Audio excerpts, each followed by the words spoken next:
Hi, my name is Ashley. I'm just going to share my testimony with you. I feel when I was younger, when I was a little girl, my parents were always in and out of my life. My father, he drank a lot, and my mom started to take prescription pills, and they were very young themselves too.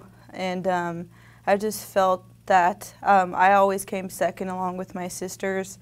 So I was always trying to fill a void in my life, you know. And when I was a little girl, it was anger. It grew into anger, and I felt the pain of rejection.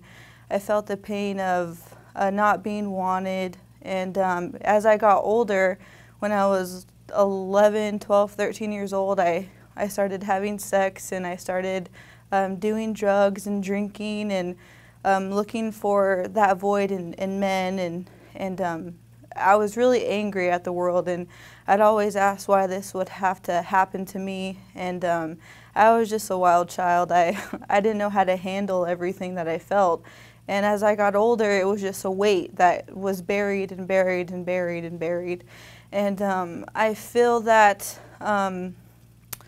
when the Lord started to draw me closer to Him is after my good friend Dalton, he passed away. He committed suicide, and he was only 21, 22 years old, and it just really hit me hard because I never really looked at death that way. You know, it was a really dramatic time for my family and for his family, and I didn't really know how to handle it, and I just felt like I didn't want to live anymore. I was just asking myself why I'm here, why was I put here if all this is going to happen to me, and I didn't get to say bye to him, and I didn't know if he was supposed, you know, if he went to heaven or hell. I was scared, and after a couple of weeks of kind of feeling just empty and void, we went to church, me and my husband, well, he was my boyfriend then, but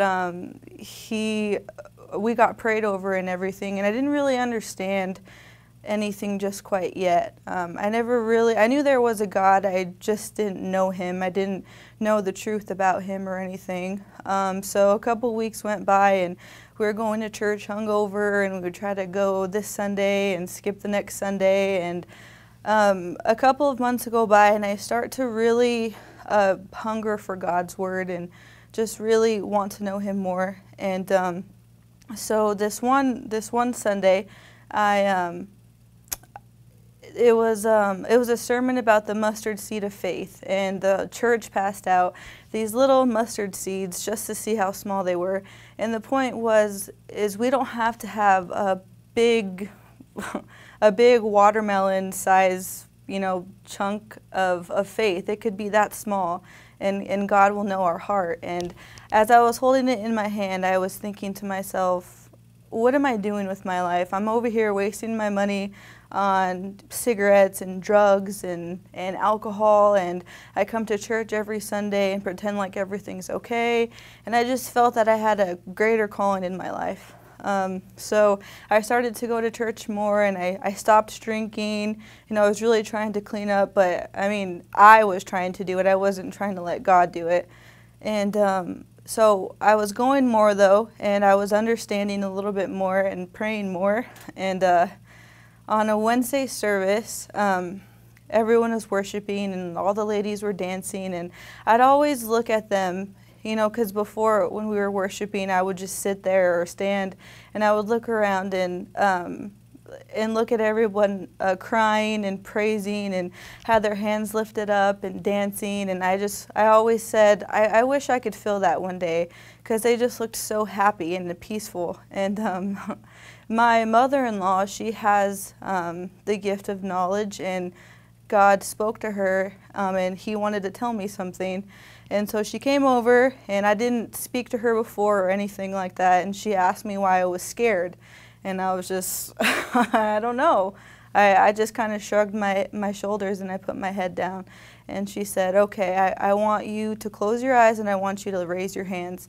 And I closed my eyes, but I didn't raise my hands. And she lifted them for me. And as I began to praise, Jesus, it was just an overwhelming presence of him that I've never felt before. And I mean, my face was twitching. I felt like there was light all around me. I felt very warm. It was so amazing. It was like the God that I've been trying to search for, you know, he's here, he's close, he's closer than my breath. And after that went on for about a minute, I was just shocked. It was like an addiction, and I wanted more of it. And it was like in that moment I finally felt that he was the missing piece to my puzzle. I just felt at peace, and I wanted to forgive, because the thing that I didn't understand was my parents, they were hurt too. You know, my dad, his mom wasn't there for him. You know, he had to raise himself, and my mom didn't live a very good life. You know, my grandfather walked out on my grandma. So I started to realize all of these things as I started walking with the Lord, that hurt people, and that forgiveness that God gave me for my family, it was very cool and amazing, and he filled my void, and you're never going to find that in men or drugs or sex. And yeah, it might feel good for a little bit, you know, you might feel happy for a couple of weeks or maybe for a couple of years, but in the end, you're never going to feel satisfied. You're never going to feel wanted without Jesus Christ. There's no replacement, and Satan likes to let you think that way, but he was my missing piece, and ever since then I've been a Jesus freak. It's amazing how he's turned me around. Just the way I think and the things that I do are so different now, but it's like, it's not me that's trying to do it, it's just him changing me. It's just the new creation inside me. You know, when you get baptized, the old man is dead and the new man has risen, and I just feel complete with him, and I'm ready to serve him more than I am right now, and I'm just waiting on him and reading his word and getting to know him. And a lot of people think that I go to church and that I do this and that I try not to cuss because I'm scared of the Lord, but it's just because I love him. No one has ever loved me the way he has, and I know that there's a lot of young girls out there that experience the same things I have, and sometimes they're even worse than what I've experienced.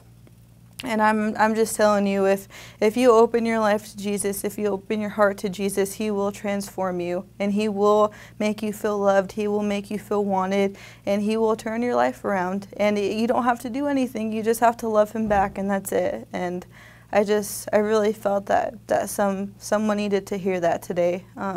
You know, just whatever you're going through, whatever weight that you've carried for a long time, I just ask that you give it to Jesus, and just watch him work in your life, and you'll be happy for the rest of your life.